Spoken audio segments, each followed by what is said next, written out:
किए थे क्या? यस और नो बताओ। चलो फिर फटाफट से देख लेते हैं जिसके नहीं सॉल्व हुए थे। लास्ट से स्टार्ट कर लेते हैं फटाफट, ये अभी बताऊंगी मैं आपको। पहले नंबर सिस्टम के क्वेश्चंस कर लेते हैं सारे। क्यूबॉइड,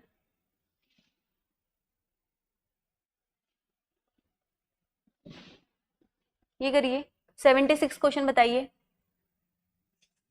नंबर सिस्टम के सारे क्वेश्चंस कर लेते हैं, ये काफी। अब ये वाले क्वेश्चन तो ऐसे तो कर लोगे ना, ऐसे क्वेश्चंस हमने काफी सारे किए हैं।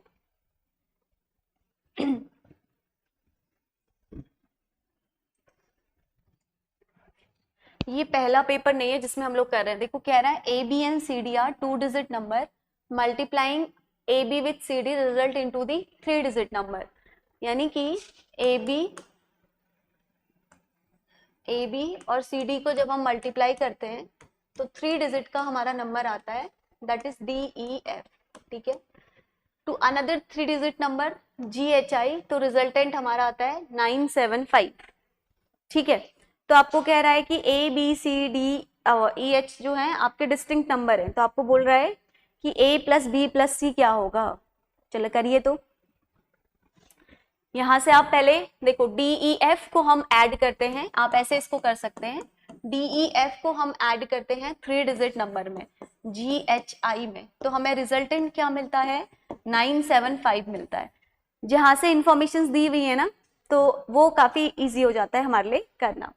अब जो ये A B C D D E F है, ये आपको डिस्टिंक्ट 0 डिजिट लेनी है। 1 2 3 4 5 6 7 8 एंड 9, राइट। अब इनमें से ही आपको वैल्यूज लेनी है।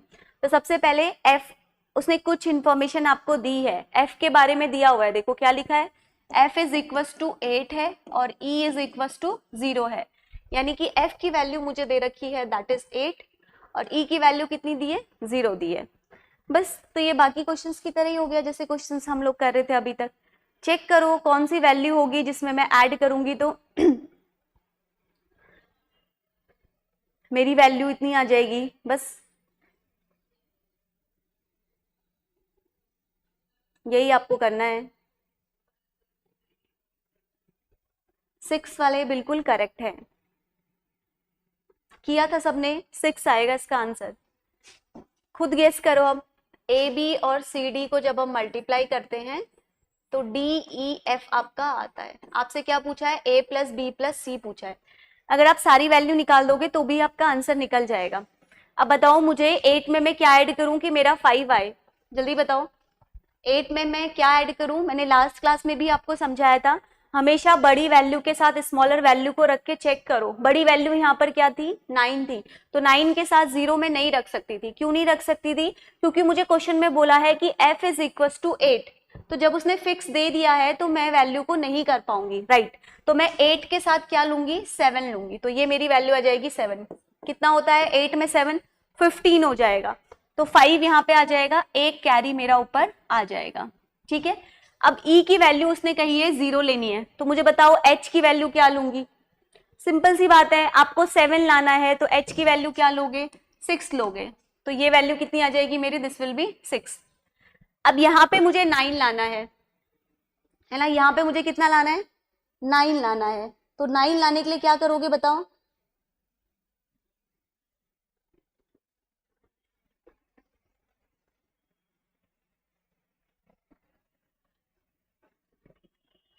नाइन लाने के लिए क्या करोगे बताओ?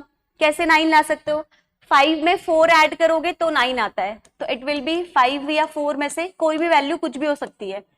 मैं यहाँ पे कंफर्म नहीं बता पाऊंगी क्योंकि मुझे बस सबमिशन 9 चाहिए, तो कोई भी वैल्यू 5 कोई भी वैल्यू 4 हो सकती है। इतनी चीज समझ में आई? बताओ मुझे, इतनी चीज समझ में आई? तो 5 और 4 भी मेरा नहीं बचेगा। तो अब आपको पास 3 ही डिजिट बची और 3 ही वैल्यू बची है, ए बी सी, 3 4 5 6, सीधे आ गया आंसर।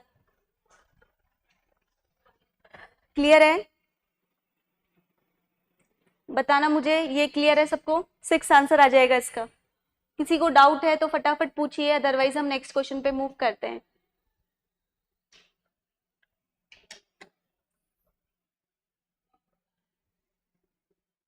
ये वाले क्वेश्चन ना 100% करेक्ट होने की प्रोबेबिलिटी होती है, तो ऐसे क्वेश्चंस को मैंने आपको मल्टीपल टाइम बोला है कि हमें क्या नहीं करना है, हमें स्किप नहीं करना है, राइट, क्योंकि ये क्वेश्चन में बस डिकोड ही हमें करना होता है। चलो अब ये करो, ये बताओ पहले मुझे 75, मैं नहीं बताऊंगी इस क्वेश्चन को, मैंने बहुत बार समझाया है। 1 2 3 4 5 6 7 8 9 10 11 12 13 14 15 16 17 18 19 20।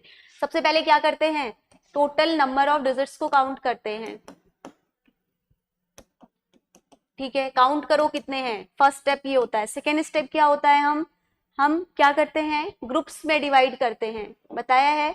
तो ग्रुप्स में डिवाइड करने के लिए दो तरह के ग्रुप होते हैं, एक लार्ज ग्रुप होता है, दूसरा हमारा स्मॉल ग्रुप होता है। तो लार्ज ग्रुप से पैटर्न पहचानो क्या है और आंसर बताओ, जल्दी करो, मैं नहीं बताऊंगी। A B C dash dash क्या होगा,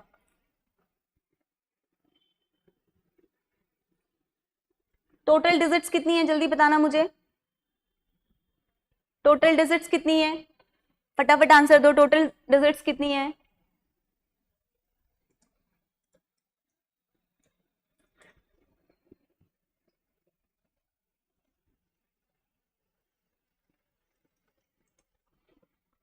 कैसे करते हैं ऐसे क्वेश्चन में, किसी को डाउट है तो प्लीज मुझसे पूछ लीजिए, किसी को भी डाउट है तो।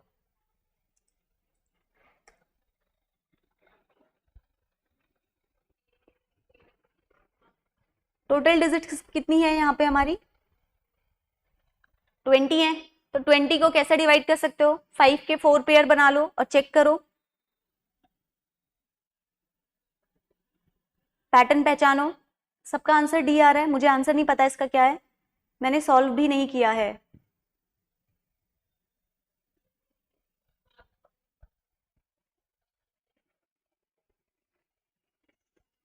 मैंने ये सॉल्व भी नहीं किया है, तो डी होगा इसका आंसर, कर लीजिए, डी डी सी ए, सबने यही आंसर दिया है। टोटल डिजिट्स 20 है, तो 20 है तो इसको आप 4 के ग्रुप में डिवाइड करो, A B C D, this is the group number 1 1 2 3 4, एक ग्रुप नंबर ये 2 हो जाएगा।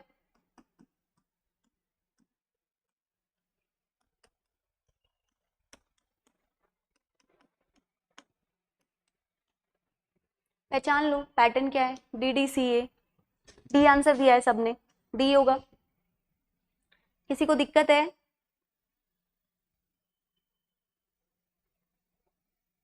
नेक्स्ट क्वेश्चन करो, नेक्स्ट क्वेश्चन का आंसर बताओ। Question number 74, what is the remainder when 2 की पावर, अभी कुछ दिन पहले भी समझाया था, 192 इज डिवाइडेड बाय 7, नहीं सॉरी 6 है ना। 1 मिनट टाइम दे रही हूँ, नहीं किया है तो करो इसको।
क्या आ रहा है इसका आंसर? डी 4। ये मैंने अभी कुछ दिन पहले भी आपको बताया था इसको कैसे सॉल्व करते हैं। आपने कौन से मेथड से किया है इसने? यहाँ फॉर्मूले से किया है या फिर किससे किया है? अभी एक साइक्लिसिटी रूल से भी बताया था लास्ट टाइम, याद है आपको? फॉर्मूले से किया है। हाँ, तब भी करेक्ट ही आएगा। आप कैसे भी करिए। एक फॉर्मूला लास्ट क्लास में आपको बताया था मैंने, क्या बताया था? ax प्लस माइनस 1 अपॉन में a की इसकी पावर n बताया था। n आपको मैंने बताया था, ये हम चेक करते हैं कि दिस इज ऑड पावर और इवन पावर, उसी से ये सॉल्व हो जाएगा। अगर किसी को उससे नहीं करना है, यस, ax प्लस माइनस 1 से हमने बताया था। ये वाला मैंने डिटेल में 2-3 बार बता दिया है क्योंकि ये लास्ट PYQs में आया हुआ था। एक और तरीका भी होता है जो मैंने लास्ट क्लास में भी आपको समझाया था, साइक्लिसिटी रूल वाला, याद आ रहा है कुछ?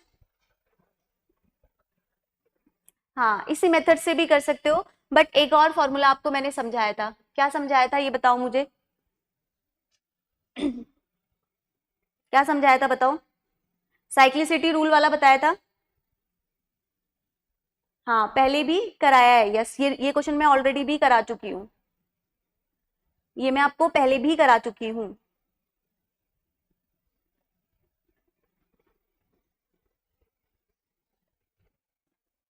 हाँ, ऑड इवन की पावर बस आपको चेक करनी होती है, राइट?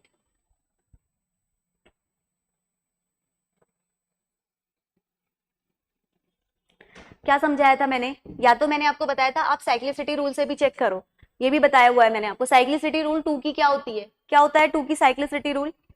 अगर इसको हम 2 की साइक्लिसिटी रूल से करते हैं तो ये क्या होगा, ये बताओ मुझे।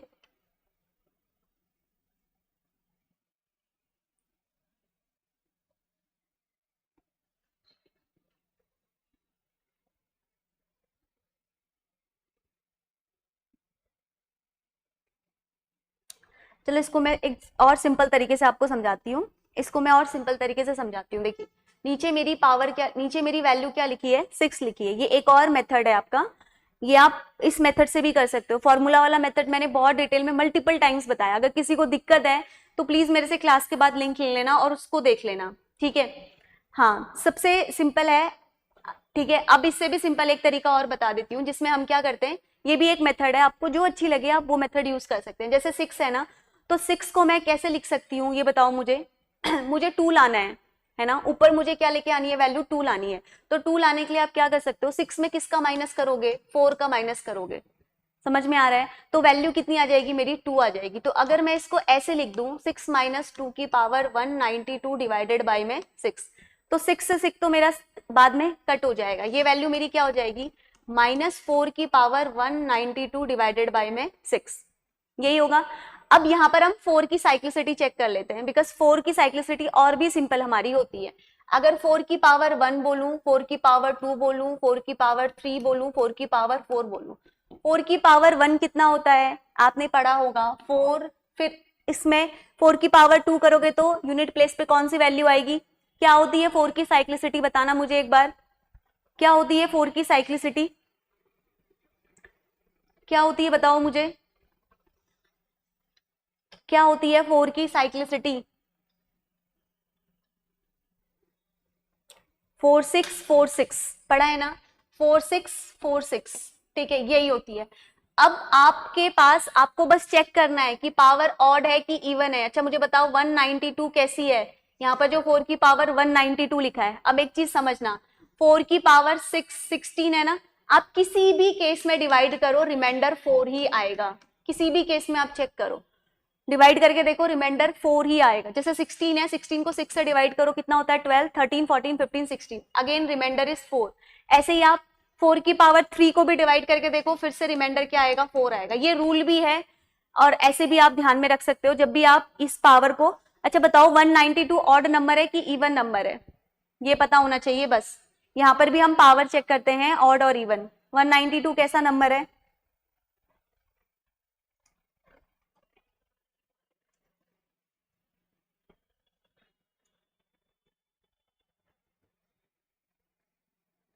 इवन नंबर है, हाँ जी। तो यहां पर भी आप डिवाइड करके देखोगे तब भी आपका रिमाइंडर कितना ही आएगा? 4 ही आएगा। तो आंसर विल बी 4। बस ये ध्यान रखना है, पावर चेक करनी होती है, ऑड है कि इवन है, 4 की पावर अगर इवन है तो रिमाइंडर ऑलवेज विल बी 4। नीचे कुछ भी वैल्यू हो बस आपको उस पावर के फॉर्म में लेके आना है, तो ये आंसर 4 आ जाएगा। ये भी एक तरीका है, इस तरीके से भी कर सकते हो। बाकी बेसिक वाला मेथड मैंने ऑलरेडी बताया हुआ है, ये भी एक अनदर मेथड है, इस मेथड को भी आप अप्लाई कर सकते हो। किसी भी इक्वेशन में आप चेक करके देख लो, 4 की पावर 3, 4, 5, 6, कुछ भी किसी भी कंडीशन में चेक कर लो, रिमाइंडर 4 ही आएगा। तो बस आपको क्या करना होता है, 4 की पावर के फॉर्म में जब ले आए तो ये एक इवन नंबर है तो रिमाइंडर विल ऑलवेज बी 4। ठीक है, चले नेक्स्ट क्वेश्चन पे।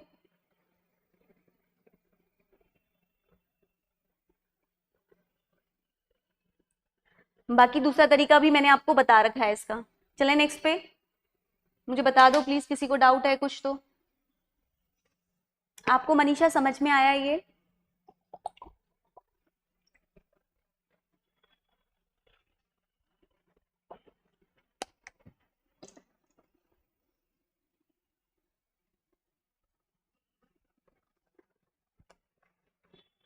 यस और नो बता दो, फिर चलते हैं नेक्स्ट पे।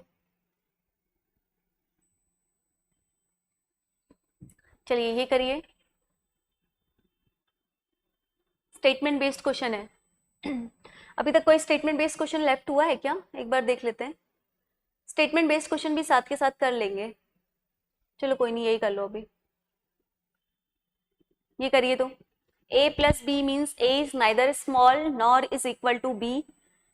सिंपल क्वेश्चन होता है, जैसे ऊपर कंडीशन दी है वैसे इसको आपको डिकोड करना होता है, जो स्टेटमेंट यहाँ पे दिया है उसके बेस पे कंक्लूजन्स को चेक करना होता है। a is neither small nor equal. अब यहाँ पर ना 3 ही सिंबल होते हैं, कभी भी जब भी आपको ये देखने को मिलेगा ना, एक स्मॉल होगा, एक आपका लार्ज होगा और एक आपका इक्वल होगा। ये 3 ही टर्म्स में हम बात करते हैं जब भी हम इस तरह के क्वेश्चंस की बात करते हैं, राइट। अब आपको यहाँ पर जो एक क्वेश्चन दिया है इसको आपको डिकोड करना है। कैसे करोगे? a प्लस बी मीन्स, कहने का मतलब क्या है, जहां पर भी आपका a प्लस बी का साइन होगा, यही देख के आपको नीचे भी डिकोड करना है। ठीक है, इसका मतलब क्या है, a is neither small nor equal. इसका मतलब क्या है, a जो है वो ना ही स्मॉल है ना ही इक्वल है, इसका मतलब a is definitely greater than b। ये बात समझ में आई? तो इसका मतलब क्या हो गया, a is definitely greater than b। Clear? अब आगे देखो, सेकेंड कह रहा है a minus B means a is not greater than b। यहां पर बोल रहा है कि a माइनस बी का मतलब क्या है, जहां पर आपका a माइनस बी का सिंबल है उसके कहने का मतलब है कि a जो है वो नॉट ग्रेटर है। यहां देख लो, अगर नॉट ग्रेटर है, लार्जर नहीं है, तो क्या होगा, स्मॉलर और इक्वल होगा। ये बात समझ में आ रही है? क्योंकि उसने कहा है कि नॉट ग्रेटर नहीं है, तो नॉट ग्रेटर नहीं है तो क्या सिंबल बचे मेरे पास, 2 बचे, आइदर स्मॉलर होगा या फिर आपका क्या होगा, इक्वल होगा। तो कैसे करोगे इसको आप, इसके कहने का मतलब है कि a इज आइदर स्मॉलर और इक्वल टू b, राइट। अब थर्ड स्टेटमेंट में आओ। थर्ड स्टेटमेंट कह रहा है a मल्टीप्लाई b। अब जहां पर भी इसने मल्टीप्लाई का सिंबल यूज किया होगा उसका मतलब है a is not smaller than b। a is not smaller than b का मतलब क्या है, स्मॉलर देन, स्मॉलर नहीं है तो इसका मतलब ग्रेटर देन और इक्वल टू क्या है आपका, b है। तो बना दीजिए a is greater than equal to b। इन 3 के कंटेक्स्ट में ही सोचना है। फिर नेक्स्ट है आपका a divided by b। a divided by b, इसका मतलब क्या है, a is neither greater nor equal. Neither greater nor equal, इसका मतलब क्या है, स्मॉलर है, स्मॉलर देन b है। अगला स्टेटमेंट है आपका a प्लस माइनस b। इसका मतलब क्या है, इसका मीनिंग है कि a is neither small nor greater than b। Neither small है नॉर ग्रेटर देन b है, इसका मतलब ना स्मॉल है ना ग्रेटर देन है, यानी कि a is equal to b। अब मैंने जो ये इंफॉर्मेशन दी थी उसके बेसिस पे मैंने एक्चुअल फॉर्मेशन को डिकोड कर दिया है, राइट। अब यही मुझे इस स्टेटमेंट में लगाना है। स्टेटमेंट में क्या लगाना है, स्टेटमेंट में लगा के मुझे एक स्टेटमेंट ड्रॉ करना है और उसी के बेस पे मुझे कंक्लूजन्स चेक करने हैं। ठीक है, चलो बनाओ तो जरा स्टेटमेंट। देखो, p multiply by q। Multiply का मतलब क्या है, greater than is equal to b, है ना। तो p multiply by q, p multiply का मतलब क्या है, मल्टीप्लाई का साइन जहां पर भी है उसका मतलब क्या है, greater than equal to next value. तो p is greater than equal to क्या होगा आपका, q होगा। ये समझ में आ रहा है? अब आगे लिखा है p माइनस t। माइनस का मतलब क्या है, less than is equal to next value. ये समझ में आ रही है? माइनस का मतलब क्या है? Less than is equal to next value. तो less than is equal to कौन सी वैल्यू होगी? टी। ठीक है, अब डिवाइडेड बाय का मतलब क्या है? स्मॉलर देन, है ना? तो t is divided by r, तो यानी कि t इज स्मॉलर देन कौन सी वैल्यू होगी मेरी? r। अब r plus minus s, plus minus का मतलब क्या है? इक्वल टू, तो r इज इक्वल टू किसके हो जाएगा? आपका s के हो जाएगा। ये स्टेटमेंट मैंने on the basis of this information decode कर लिया। अब मुझे ऑप्शंस के कंक्लूजन्स को चेक करना है। q plus minus T, plus minus का मतलब क्या होता है? प्लस माइनस का मतलब होता है इक्वल टू। तो पहला कहना चाह रहा है, पहला स्टेटमेंट कहना चाह रहा है कि q is equal to T है। सेकेंड इंफॉर्मेशन आपको दी हुई है s plus Q. s plus Q का मतलब क्या है? s is greater than q। ये दोनों स्टेटमेंट आपको अब चेक करने हैं। अब चेक करते हैं, चलिए सबसे पहले हम चेक करते हैं कि क्या q is equal to T है। q, this is the q और ये दिस इज t। अब देखो, हो सकता है, डेफिनेटली नहीं कह सकते क्योंकि यहाँ पर आपको ग्रेटर देन इक्वल टू का साइन मिल रहा है और ये सिर्फ इक्वल टू कह रहा है। अगर ये ग्रेटर देन इक्वल टू कहता तो इट इज 100% करेक्ट। और मैंने आपको स्टेटमेंट बेस्ड क्वेश्चन में बताया है, जहां पर भी कांट से के साथ कोई चीज इनकरेक्ट होती है वो डेफिनेटली करेक्ट नहीं होती है। समझाया मैंने? तो ये स्टेटमेंट मेरा क्या हो जाएगा? इनकरेक्ट हो जाएगा। तो only conclusion 1 follow is wrong, both the statement follow is wrong. Now left with the 2 option. Second option देखो, s is greater than q। Where is s? This is s is greater than q। Yes, definitely greater than है, तो ये statement आपका क्या हो जाएगा? Right. तो इसका आंसर होगा बी, ओनली 2 कंक्लूजन फॉलो। अब देख लो, जहां पे कंफ्यूजन है पूछिए।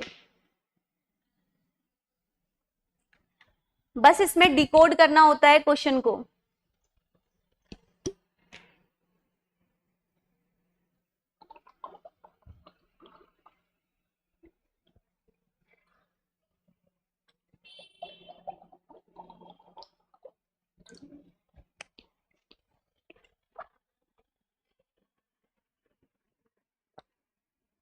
चले नेक्स्ट क्वेश्चन पे।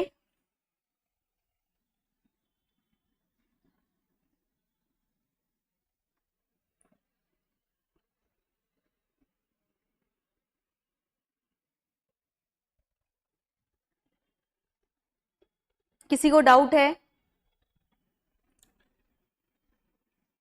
किसी को डाउट है तो पूछ लीजिए, नहीं तो फिर हम नेक्स्ट क्वेश्चन पे चलते हैं। इस तरह के क्वेश्चंस में बस आपको इंफॉर्मेशन को डिकोड करना रहता है।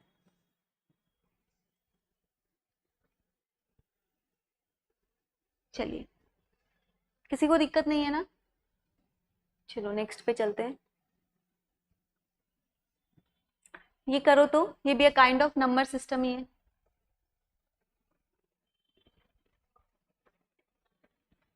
कहां पर? इस क्वेश्चन में क्या डाउट है? क्या डाउट है पूछो। s और q के बारे में क्या डाउट है?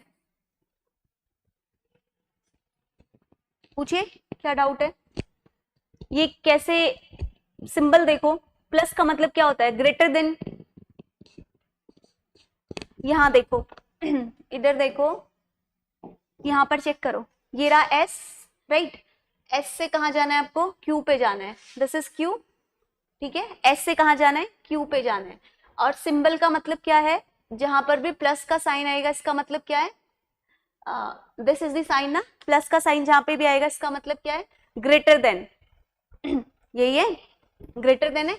तो अब देखो, s से आपको कहां जाना है? सारे साइन कैसे हैं? Open gate. ये कैसे साइन है? s is equal to r है, r इज ग्रेटर देन क्या है? t है, t is greater than is equal to p है, p is greater than is equal to क्या है? q है। तो ऑब्वियसली s से तो ग्रेटर देन ही है ना r। बस ऐसे देखो, स्मॉलर तो नहीं है, सिंबल ध्यान रखो ना, this sign is for the greater one, greater one. तो s से q में आ रहे हो, सारे साइन कैसे हैं? ग्रेटर। लेसर का साइन कौन सा होता है? ये वाला होता है, बैक साइड को। तो इसलिए आप देखो, s से सीधे आप ट्रेवल करो, q के पास आओगे तो ग्रेटर देन का ही साइन है। अब जो पहला वाला था वहां पर था प्लस माइनस, ठीक है, देखो प्लस माइनस, प्लस माइनस का मतलब होता है इक्वल, है ना। अब इक्वल, इक्वल के साथ यहाँ पे ग्रेटर भी आ रहा था, इसीलिए हमने इसको 100% करेक्ट नहीं करा।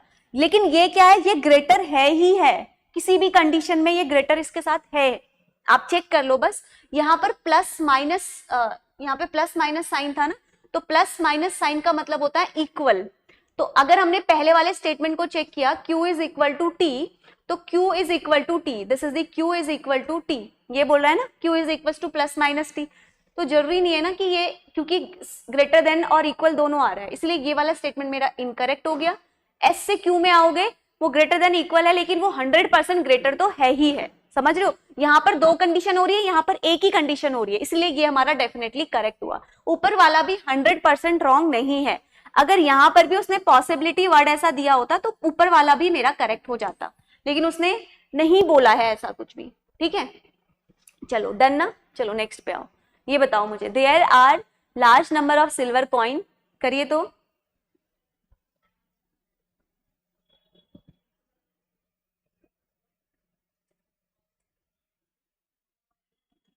समझ रहे हो, एटलीस्ट 7 कॉइन जो है वो वे करना पड़ेगा, ये ऐसा बोल रहा है, ठीक है।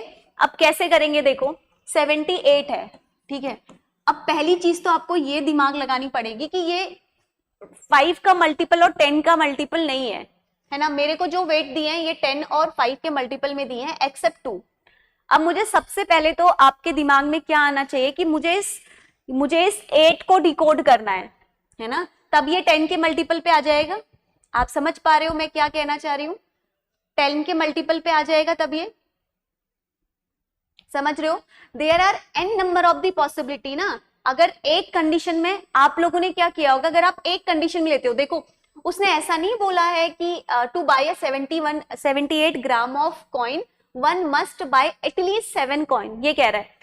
आप मिनिमम 7 कॉइन से भी यूज करोगे तब भी आ जाएगा, लेकिन there are n number of the possibility, जहां पर जरूरी नहीं है कि एक कंडीशन में ये सेटिस्फाई हो रहा है तो दूसरे में नहीं हो रहा होगा। जैसे सपोज मैंने 78 का बनाने के लिए मैंने 50 के कॉइन ले लिए, 50 का एक ले लिया 50, अब मैंने 10 के दो ले लिए, this is the second coin, this is the third coin, 50 60 70। अब मेरे को कहाँ आना है, 8 पे और आना है, तो 8 पे और आऊंगी तो मेरे को मैं 5 का एक कॉइन ले लेती हूँ, तो कितने हो गए 3 4 5 6 7 कॉइन तो यही हो गए, लेकिन तब भी ये मेरा कहाँ पर आएगा 5 5 6 7 75 आएगा, ठीक है। वो कह रहा है कि एटलीस्ट मिनिमम 7 कॉइन, मैक्सिमम कितने भी हो सकते हैं, राइट। आप इस बात को समझ रहे हो। वो ये नहीं कह रहा है कि आपको मिनिमम इतने ही कॉइन आपको यूज करने ही करने, मतलब इतने में ही आपका आंसर आ जाएगा, वो ऐसा नहीं कहना चाह रहा है। वो आपको ये कहना चाह रहा है कि मिनिमम 7 कॉइन जो है उसका यूज होगा, राइट। अब जैसे मैंने अगर इस क्वेश्चन को एग्जाम में देखा तो सबसे पहला टास्क मेरा क्या होना चाहिए, आपको वैल्यू चेक करनी है कि ये 78 है, तो यार सबसे पहले तो ये 8 वाले का मैटर सॉल्व करो ना, ताकि 10 की वैल्यू में आ जाए। फिर 55 और 10 के यूज करना वेरी सिंपल है, ठीक है। तो मुझे 2 ग्राम के ही कॉइन यूज करने पड़ेंगे इस 8 वाले को सॉल्व करने के लिए। अब मुझे बताओ 2 ग्राम के कितने कॉइन में यूज करूं, कितने कॉइन में यूज करूं कि मेरे जो है ये वैल्यू मेरी 8 आ जाए। सिंपल सी बात है, 2 4 जा 8 होता है ना, ये तो पता है ना। तो मल्टीप्लाई बाय 4 कर दूंगी अगर मैं, तो मेरा 8 का कॉइन जो है वो हो जाएगा, ठीक है। अब मेरे पास कितनी वैल्यू बची, मेरे पास 70 बची, है ना। 70 बची तो क्या करो, 50 ग्राम का ले लो एक, 50 ग्राम का एक आपने ले लिया, तो कितने कॉइन हुए, इसके 1 कॉइन आपने यूज करा। 1 कॉइन कितने का करा, 50 का करा। यहाँ पे मैं वैल्यू ले लेती हूँ, यहाँ पे आपने करा 50 का, ठीक है। अब इसके बाद 50 gram, this is 8 gram, this is 50 gram, ठीक है। अब आगे आओ, कितने हो गए मेरे पास। अब मेरे को कहाँ जाना है, अभी मुझे फिर आगे जाना है, तो मैं क्या करती हूँ, मैं अब 10 ग्राम के यूज कर लेती हूँ। 10 ग्राम के कितने यूज करूं बताओ मुझे, 50 60 70, 2 कॉइन मुझे चाहिए होंगे, मल्टीप्लाई बाय 2 कर दोगे तो ये आ जाएगा 20 ग्राम, ठीक है। तो कितना हो गया, 50 60 70 78 ग्राम, ठीक है। अब मिनिमम कितने कॉइन यूज हुए, 4 5 6 7, तो एटलीस्ट मिनिमम 7 कॉइन मैंने यहाँ पर यूज करे। अब मैं इससे ज्यादा भी कर सकती हूँ, राइट। ऐसा नहीं है कि मैं 10 ग्राम के ले सकती हूँ, मैं 5 ग्राम के भी कॉइन ले सकती हूँ। बट दी थिंग इज कि इसने क्वेश्चन में जो लिखा है 1 मस्ट बाय एटलीस्ट 7 कॉइन, तो यस यार बिल्कुल एटलीस्ट 7 कॉइन तो यूज हो रहे हैं, समझ रहे हो मेरे कहने का मतलब, समझ में आ रहा है, यस और नो। खुद से पढ़ो, अब जो चीजें मैंने बोली वो एक बार खुद से देखो।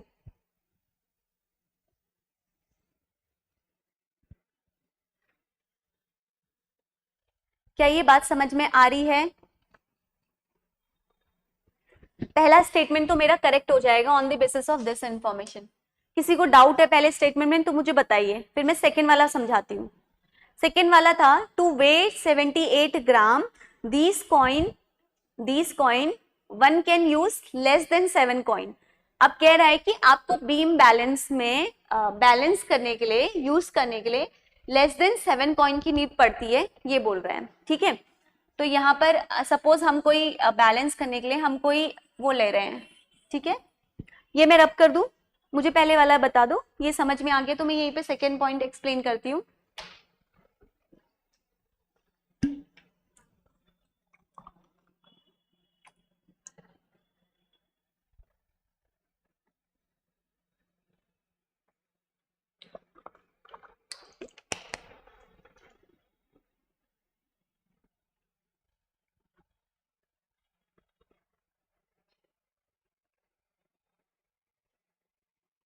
सेकेंड में समझाऊं?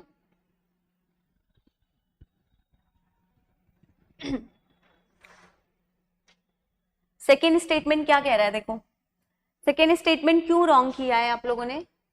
अगर ये कोई आपका बीम बैलेंस है, राइट, इसने आपको कहा है कि आपको लेस देन 7 कॉइन की नीड पड़ेगी अगर आपको 78 ग्राम का वेट यूज करना है।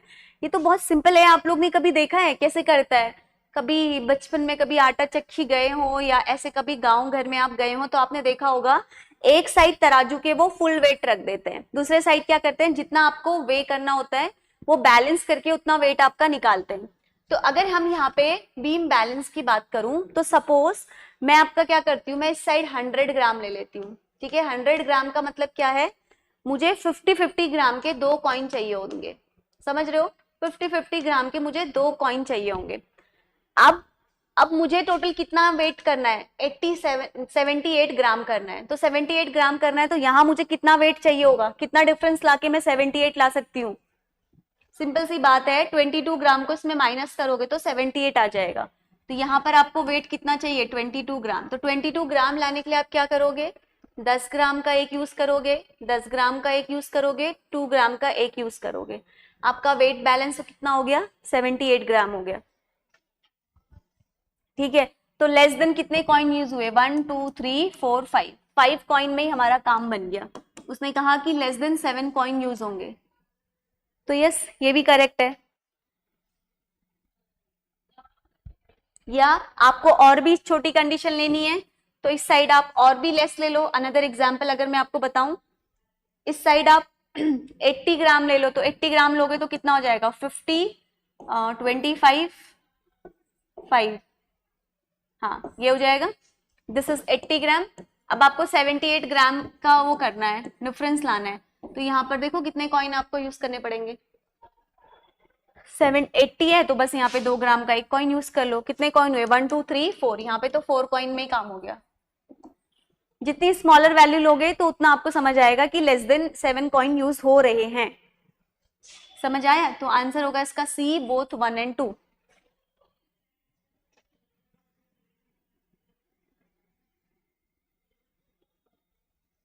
क्लियर है, नेक्स्ट पे चलें।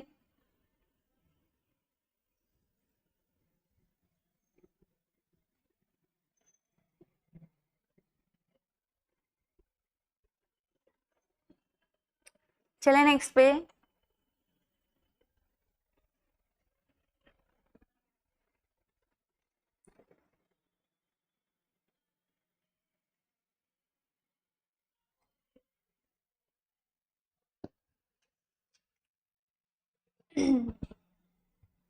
किसी को डाउट तो नहीं है ना, है तो प्लीज पूछ लीजिए। हाँ बोलो,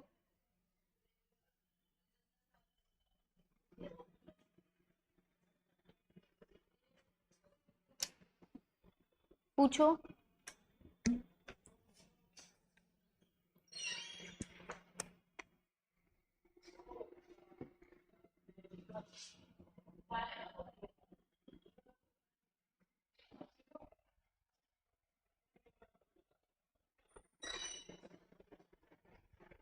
क्या डाउट है, पूछो।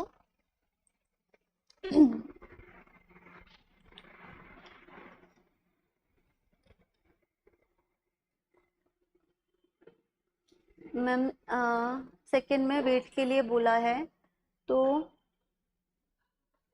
वो तो अगर 50 का एक एंड 25 का एक, हाँ तब भी आ जाएगा। तब भी देखो कितने कम कॉइन यूज होंगे, स्टिल आपके लेस देन 7 कॉइन यूज होंगे। लेस देन 7 कितने भी हो सकते हैं, ठीक है, तब भी आ जाएगा, तब भी सेकेंड ऑप्शन हमारा करेक्ट हो जाएगा। एग्जैक्ट 78 आने के लिए आपको माइनस में लेना पड़ेगा, वही मैं आपको समझाती हूँ। देखो जैसे अगर आपको कॉइन से ही लेना है ना, आपको वे करना है 78 ग्राम को, ठीक है। तो अब आप इसके लिए क्या करो, आप अगर कॉइन से ही ले रहे हो, एक 50 ग्राम का ले लो, राइट, एक 50 ग्राम का ले लो, एक 25 ग्राम का ले लो, कितना हो गया 5 5 6 7, और क्या ले सकते हैं हाँ देखो देखो, और क्या लूं मैं, बताओ मुझे। मैंने एक 50 का ले लिया, एक 25 का ले लिया, और किसका लूं आप बताओ मुझे। 50 और 25 करोगे तो कितना होगा, दिस इज 5 5 6 और 7, ये 75 होगा, है ना। अब इसमें क्या करते हैं, हम और ले लेते हैं, प्लस माइनस में भी माइनस करके ही हम वेट निकालेंगे, एग्जैक्ट ऐसे नहीं आएगा। ये एक 10 ग्राम का ले लो, कितना हो गया, हाँ माइनस करने पे आएगा, बिल्कुल एकदम एग्जैक्ट नहीं आएगा। अब इसको ऐड करो तो कितना होता है 50 25 और 10, दिस इज 5 5 6 7 8, यही आ रहा है 85 आ रहा है। 85 में कितने माइनस करो, यस बिल्कुल सही, 5 ग्राम का माइनस ले लो, 2 ग्राम का माइनस ले लो, तब भी देखो कितने कॉइन में हो गया, 1 2 3 4 5, तब भी 5 कॉइन में हो गया। ऐसे बैलेंस कर लो आप, सारे पहले प्लस वाले ले लो और देखो कि आपको कितना माइनस करना है, काउंट कर लो तो देख लो, तब भी आपका कितना आ गया 5 कॉइन में हो गया ना, तो स्टिल आंसर क्या आ गया सी। चलो अब तो किसी को, यहाँ देखो इसमें इसने आपसे क्वेश्चन में क्या बोला है, पहले क्वेश्चन को ध्यान से समझिए। क्वेश्चन में कहा है कि in an examination maximum marks for each of the 4 paper namely PQRS are 100, ठीक है।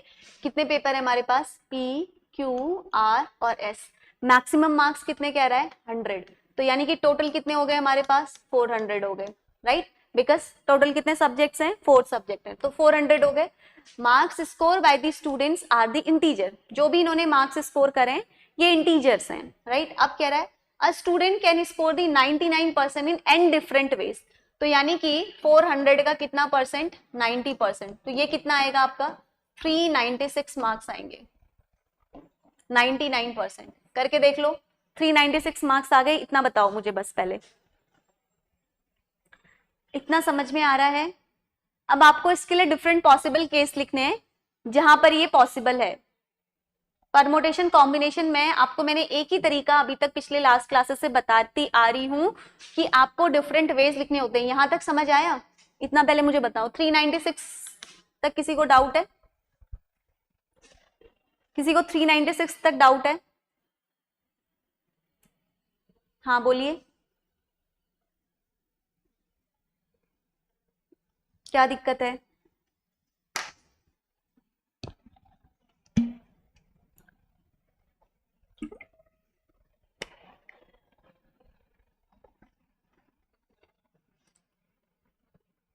हाँ each of the 4 paper, each का मतलब क्या है 100 100 100 100 हर एक पेपर में,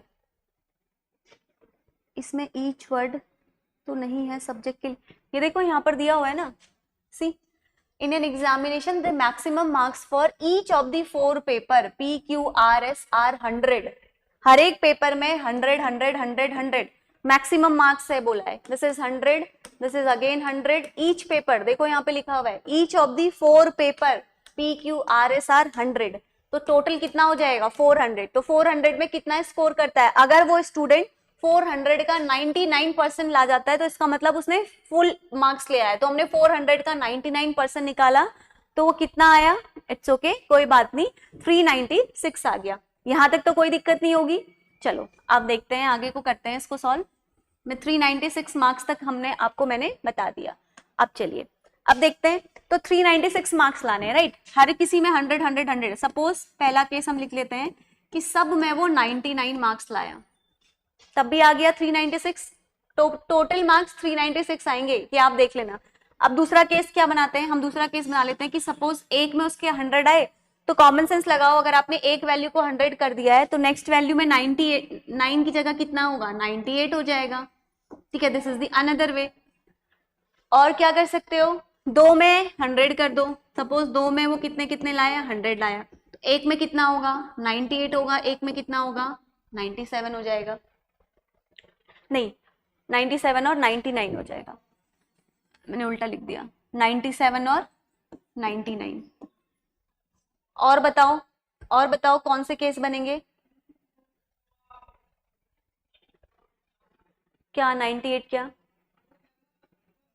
कहां पर कह रहे हो, यहां पर, अरे इधर देखो, ऐसे लिया मैंने उसने क्या पूछा है आपसे, उसने आपसे पूछा है अगर स्टूडेंट जो है 99% ले आता है तो उसके जितने डिफरेंट वेज हैं, देखो इन एन डिफरेंट वेज, वो 99% एन डिफरेंट वेज में ला रहा है। एन डिफरेंट वेज का मतलब क्या है, सिर्फ एक यही केस नहीं बनेगा आपके लिए, एन डिफरेंट वेज में वो 99% ला रहा है, तो 400 का 99% इज 396 मार्क्स, तो 396 मार्क्स लाने के N number of the different ways हैं।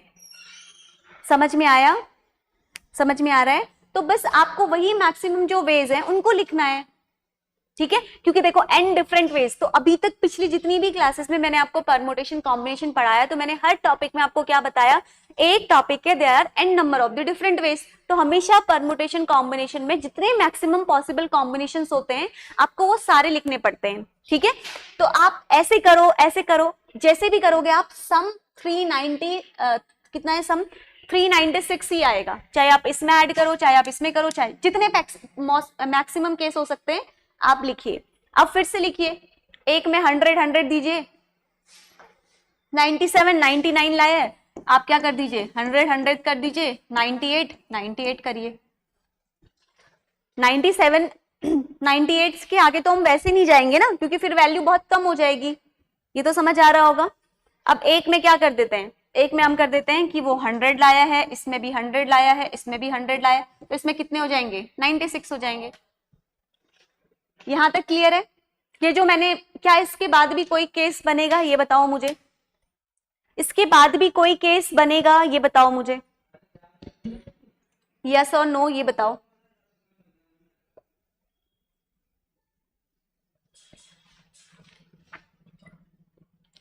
किसने कमेंट में लिखा भी था 196 वाला, देखो ये केस भी लिख दिया मैंने, इसके बाद और कोई केस बनेगा,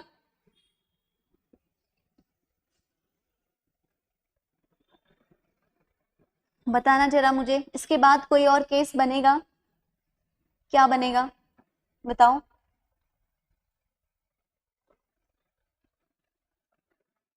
क्या केस बनेगा, ऐसे ध्यान रखा करो ना, पहले मैंने सारी 99 के लिए लिखा, राइट, फिर मैंने क्या किया, एक 100 लेके आई, 100 लेके आई तो ऑब्वियसली एक वैल्यू मुझे कम करनी पड़ेगी, 100 की वैल्यू को ही बढ़ाओ, उसके आगे जाने की जरूरत नहीं है, वरना तो बहुत कंफ्यूजन हो जाएगा कौन सा बनाना है कौन सा नहीं बनाना है। तो एक बार मैंने 100 लिखा तो मुझे आगे वाली वैल्यू पे 1 कम करना पड़ा, फिर मैंने नेक्स्ट टाइम क्या किया, 2 टाइम्स 100 लिया, तो 2 टाइम्स 100 लिया तो एक वैल्यू फिर मेरी क्या हो जाएगी, कम हो जाएगी, और दूसरी वैल्यू मेरी अनदर कम हो जाएगी। फिर मैंने एक और केस बनाया जिसमें मैंने 98 का लिया, अब मैंने 3 टाइम्स 100 ले ली, अब इससे आगे आप लोगे तो क्या बनेगा, 4 टाइम 100, तो 4 टाइम 100 तो 400 हो जाएगा, तो 4 टाइम 100 नहीं लेंगे, क्यों, क्योंकि मैक्सिमम मार्क्स मुझे 396 ही लाने हैं। तो बताओ क्या इसके अलावा भी कोई केस बनेंगे,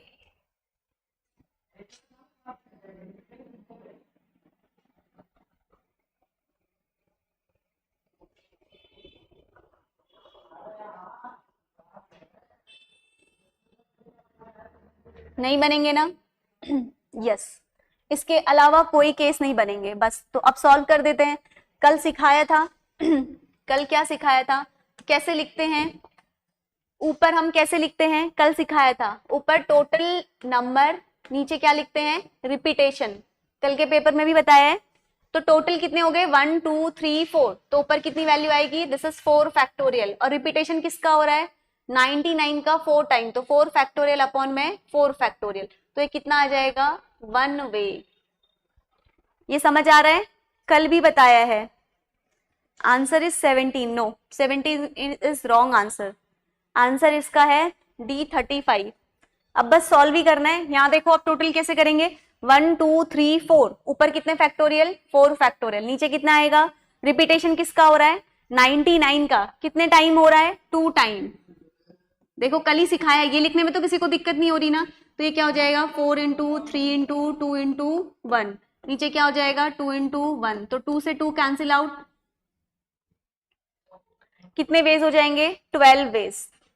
यहां तक कोई दिक्कत है किसी को, ये कल मैंने सिखाया है आप लोगों को, दिस इज 12 वेज, ठीक है। अब नेक्स्ट देखो अगला क्या है, 1 2 3 4, फिर से लिखेंगे 4 फैक्टोरियल, कितना रिपीट हो रहा है, 100 रिपीट हो रहा है 2 टाइम्स, इसका मतलब सेम आ गई, दैट इज 12 वेज। फिर देखो अगला क्या हो रहा है, 2 टाइम्स रिपीट हो रही है, तो ऊपर कितनी वैल्यू आएगी, इस वाले के लिए कैसे लिखेंगे 4 फैक्टोरियल, खुद से लिखना प्लीज, बस यहां से क्रॉस चेक करना, तो 2 टाइम्स 100 रिपीट हो रहा है, 2 टाइम्स 98 हो रहा है, यानी कि 2 फैक्टोरियल इंटू 2 फैक्टोरियल, तो कितने वेज आ जाएंगे करिए यहाँ पे कितने वेज आएंगे बताओ मुझे। और लास्ट वाली वैल्यू में क्या लिखोगे, लास्ट वाली वैल्यू इज 4 फैक्टोरियल अपॉन में क्या रिपीट हो रहा है 100, कितने टाइम हो रहा है 3 टाइम, 4 फैक्टोरियल अपॉन में 3 फैक्टोरियल, बस तो ऐड कर दो सबको और आंसर आ जाएगा। जितने वेज आपके आ रहे हैं ना, जैसे मैंने यहाँ पे 1 वे निकाला है, 12 वे निकाला है, 12 वे, ऐसे यहाँ पर भी आपके आ रहे होंगे, दोनों को ऐड कर दो, आंसर बताओ कितना आ रहा है। यस, यहाँ पर आपके आ रहे होंगे 6 वेज, राइट। और ये तो 4 फैक्टोरियल अपॉन में 3 फैक्टोरियल है, तो सीधे समझ में आ रहा है 4 वेज होंगे, बस ऐड कर दो सबको, सारी वैल्यूज को ऐड कर दो, आंसर आ जाएगा।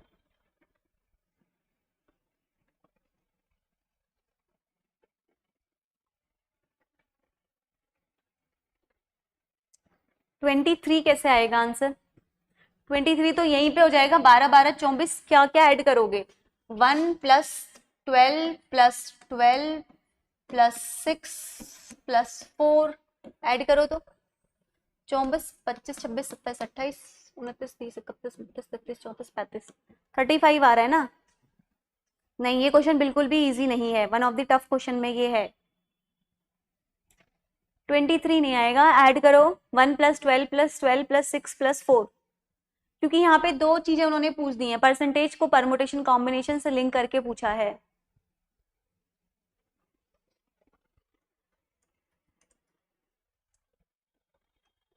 आगे आंसर, अब देख लीजिए किसी को कहीं पे दिक्कत है तो पूछिए।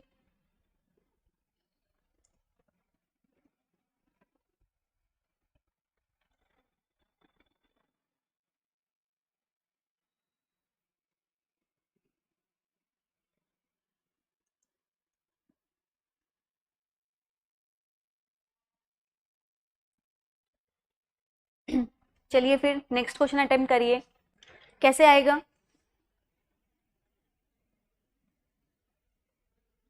सबने आंसर बी दिया है, किसने नहीं दिया है, मनीषा ने डी दिया हुआ है, आपने डी कैसे दिया देखो इधर, पहले क्या कह रहा है, आपको कह रहा है 5 children A B C D, this is A B C D and E, ठीक है, ये है। अब कह रहा है आपको any 2 successive ages differ by the 4, यानी कि 2 से, ये 2 से 2 से 2 से 2 से ये डिफर करता है।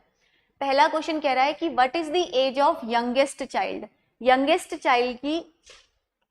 चाइल्ड की एज आपको बतानी है, ठीक है। अब यंगेस्ट चाइल्ड की एज बताने के लिए उसने आपको कुछ स्टेटमेंट दिए। पहला स्टेटमेंट कह रहा है the age of eldest is 3 time the youngest.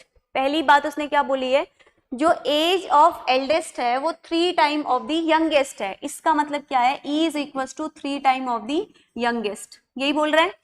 अगर हम ऊपर के स्टेटमेंट को देखते हैं जो इसने क्वेश्चन दिया था, यहां से हमें क्या पता चलता है, E is equal to A plus 8। अब ये A प्लस 8 कैसे लिखा है, every one is differ by the 2, तो 2 3 4 5 6 7 8, तो E इज इक्वल टू क्या होगा A प्लस 8।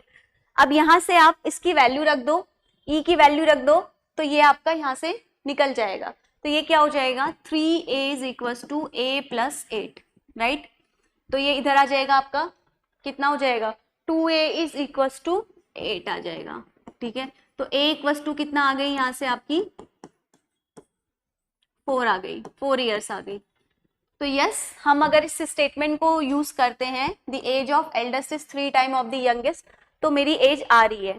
तो जब पहला स्टेटमेंट निकाल दिया तो पहले स्टेटमेंट को भूल जाया करो, फिर सेकेंड स्टेटमेंट में फिर से फर्स्ट क्वेश्चन के साथ उसको क्रॉस चेक करो। तो पहला स्टेटमेंट से जब निकल गया तो अब मैं सेकेंड स्टेटमेंट को चेक करूंगी। सेकेंड स्टेटमेंट क्या कह रहा है, the average age of children is 8 year. Average age of children कितना कह रहा है, 8 ईयर है कह रहा है। कितने बच्चे हैं, ए बी सी डी और ई। तो एवरेज के बारे में मैंने आपको क्या बताया था, एवरेज हमेशा कहां पर लाई करता है, इन बिटवीन, मिडिल में लाई करता है। इसने कहा है कि एवरेज एज जो है वो चिल्ड्रन की 8 ईयर है, 8 ईयर है, यानी कि दिस इज दी 8। तो और सक्सेसिव कितने का डिफर है, उसने ऊपर क्वेश्चन में कहा था कि 2 ईयर से डिफर करता है। तो 2 ईयर से डिफर करता है, तो ये कितना होगा 10, दिस वन विल बी 12, ये कितना होगा 6 और ये कितना होगा आपका 4। तो यहां से भी इसकी एज कितनी आ गई 4। ठीक है, 4, 6, 8, 10 और y। तो यानी कि आप इस क्वेश्चन को आंसर किसी भी स्टेटमेंट को अकेले यूज करके कर सकते हैं। क्लियर?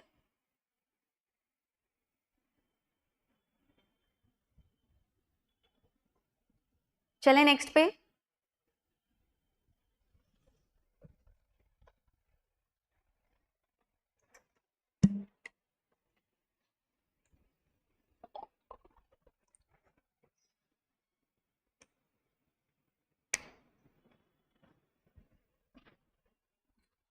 क्लियर है, बता दीजिए।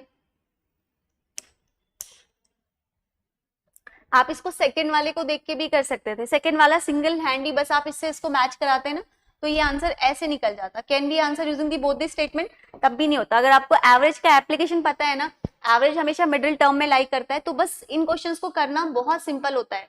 बस आप ध्यान क्या रखो, अरे क्या हो गया,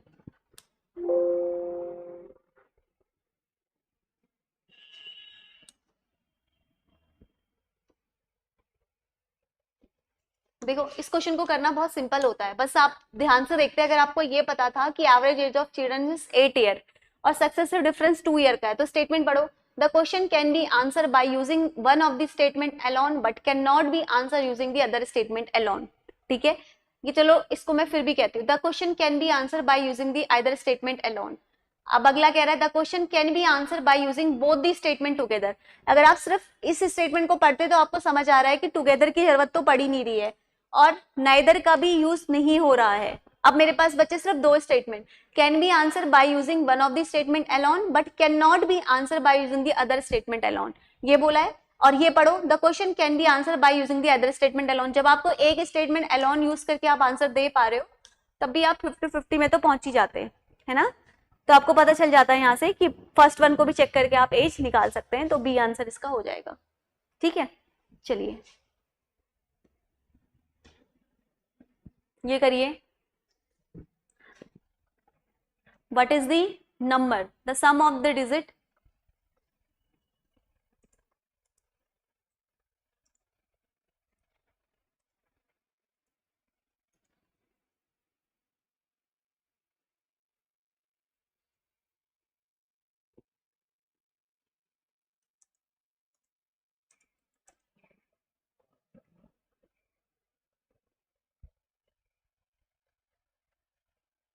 कैसे होगा, देखो मैं आपको पिछले बहुत सारे लेक्चर से बताते आ रही हूँ, जब तक 100% चीजें करेक्ट नहीं होती स्टेटमेंट बेस्ड क्वेश्चन में, हम करेक्ट नहीं करते हैं। मैं बहुत बार आपको मैं बता चुकी हूँ।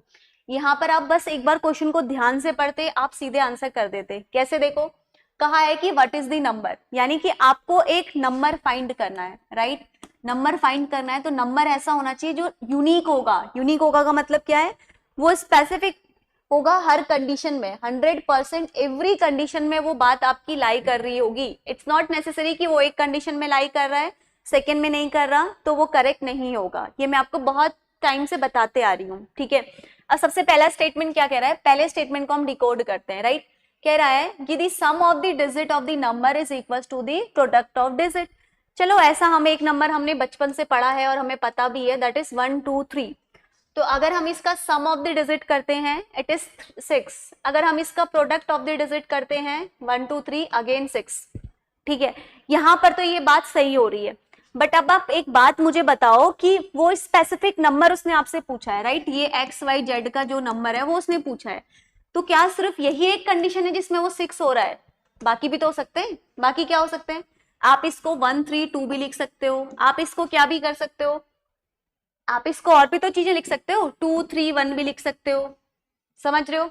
और इसको आप 2 1 3 भी लिख सकते हो, और केस लिखो 3 1 2 भी लिख सकते हो, और इसको 3 2 1 भी लिख सकते हो। एवरी केस में sum of the digit is equal to the product, हर केस में वही आ रहा है।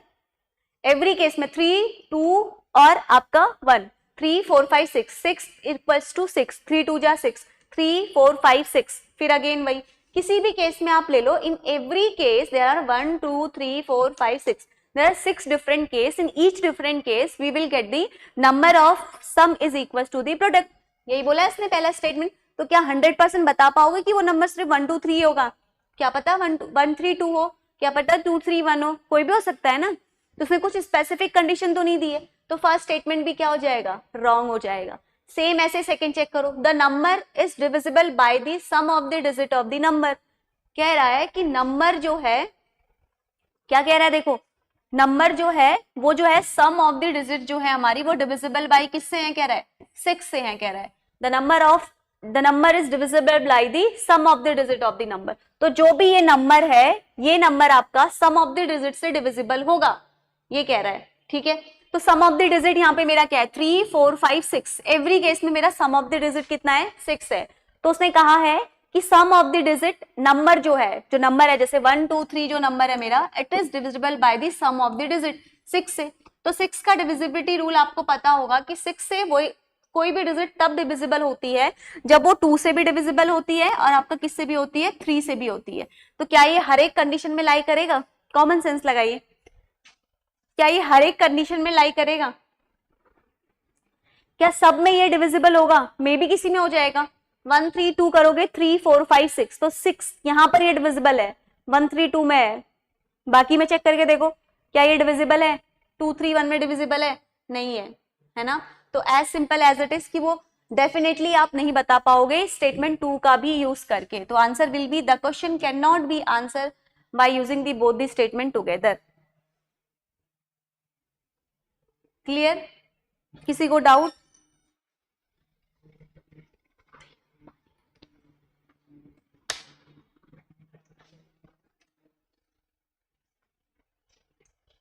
चलो, किसी को डाउट है तो प्लीज आस्क, नहीं तो नेक्स्ट क्वेश्चन पे चलते हैं।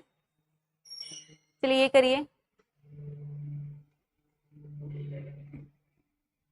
लोगों नंबर सिस्टम के क्वेश्चंस देख लेते हैं। ये करो पहले, ऐसे ही कल भी किया था। ये करिए, P plus Q minus R is greater then,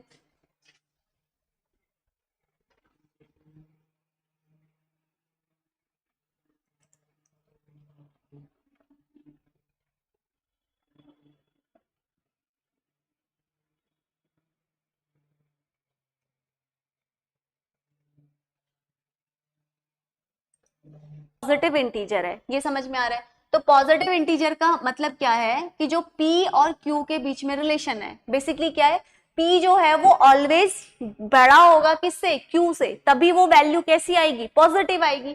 ये तो कॉमन सेंस है। सपोज मैंने इसको 6 लिया, अगर मैं इससे बड़ी वैल्यू Q की ले लूंगी तो ये तो माइनस में आ जाएगा ना। तो ये क्या करना है? पॉजिटिव इंटीजर आपको लाना है, समझ रहे हो? तो इसका मतलब क्या है? P बड़ा होगा, Q क्या होगा? छोटा होगा। इतना समझ आया? पॉजिटिव इंटीजर का मतलब आपको समझ में आया? कहने का मतलब क्या है, अगर देखो आप 6 माइनस 4 करोगे तो ये कितना आएगा? 2 आएगा। ठीक है, अब 4 माइनस 6 करोगे तो ये कितना आएगा? इट इज -2, है ना। तो मुझे क्वेश्चन में चाहिए positive integer, this is the value of P, this is the value of Q। तो मुझे क्या चाहिए होगा? ऑब्वियसली मेरा P जो है वो ग्रेटर देन होगा Q के, तभी मेरी ये कंडीशन क्या आएगी? एक पॉजिटिव इंटीजर आएगा। इतना समझ में आया? मुझे पॉजिटिव इंटीजर उसने क्वेश्चन में दिया है ना, तो मुझे ये पॉजिटिव इंटीजर मेरा आ जाएगा। अब सेम ऐसे नेक्स्ट कह रहा है P minus R. Next condition is saying कि P minus R is negative. P minus R जो है वो मेरा नेगेटिव है, कह रहा है। तो नेगेटिव है तो इसका मतलब क्या है? आपको सिंपल समझ में आ रहा होगा, R से छोटा होगा यहाँ पर P, तभी हमारा नेगेटिव आएगा। तो R इस से बड़ा होगा किससे? इससे, और ये हमारा यहाँ पे छोटा होगा, P होगा। सॉरी मैंने क्यों लिख दिया, दिस इज दी P।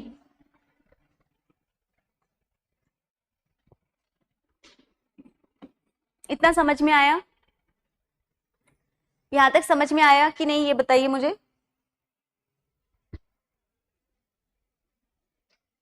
यहां तक समझ में आया कि नहीं?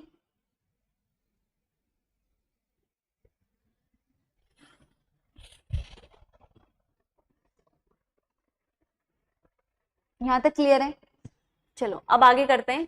अब हमसे कहा है कि P, अब आपको बोला है कि which one of the following is the correct. हाँ, इससे आपको बताना है कि कौन सा ग्रेटर है, कौन सा स्मॉलर है। ठीक है, चलो तो पहले हम इसको सॉल्व कर लेते हैं। जो हमारे पास इक्वेशन है, ये जो दिया है P plus Q minus R, तो हम दोनों को एक बार माइनस करके देख लेंगे, राइट। तो आप माइनस का साइन करोगे तो P plus Q minus R, ये क्या हो जाएगी, minus P, this is plus Q minus R.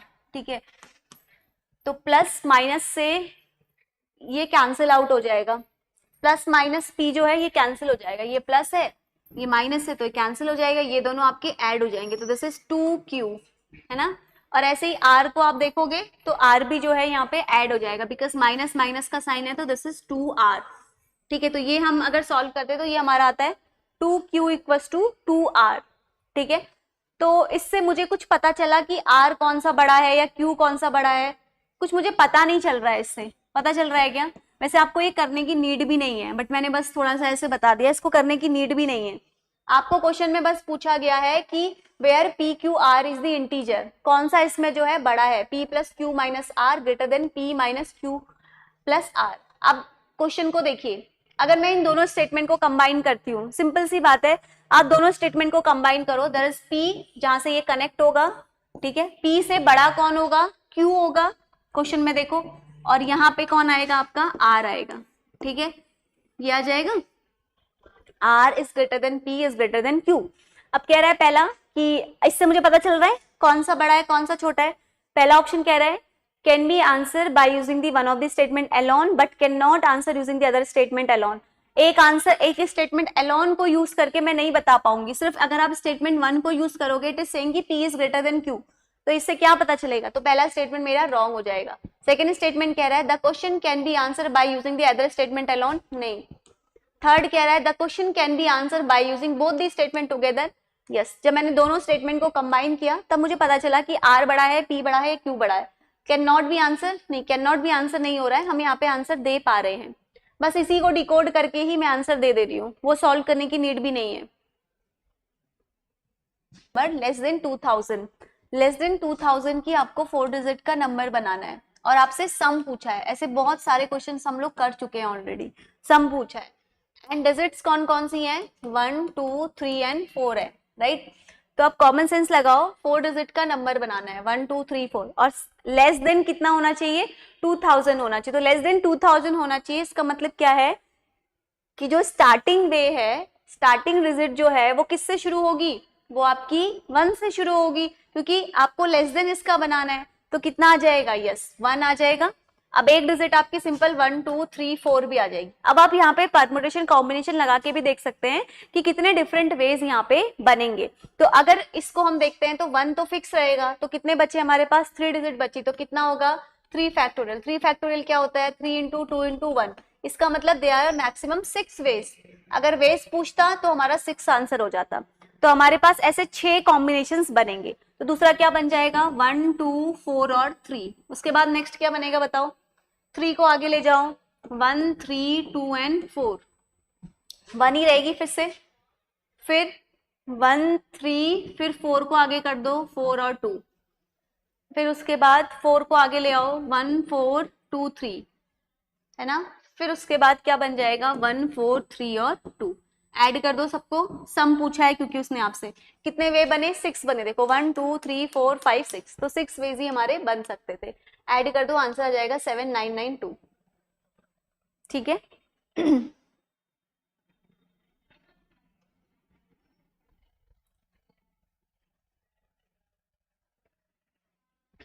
Next पे आए, 48 करेंगे। What is the number of selection of 10 consecutive thing, आराम से करो।